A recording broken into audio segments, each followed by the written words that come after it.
Praise the lord.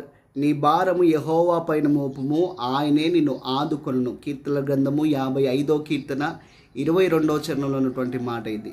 ఈరోజు ఈ మాటలు నీవు వింటుండగా ప్రియ సహోదరుడా, ప్రియ సహోదరి, నా భారము ఇంత ఇబ్బందికరంగా ఉంది, నా జీవితంలో ఉన్నటువంటి పరిస్థితులు ఇంత కఠినంగా ఉన్నాయి, నా భారాన్ని పంచుకునేవారెవరు, నా బాధలు తీర్చేవారెవరు అనేటువంటి సందిగ్ధంలో విడుదల కొరకు ఎదురు చూస్తున్నావా?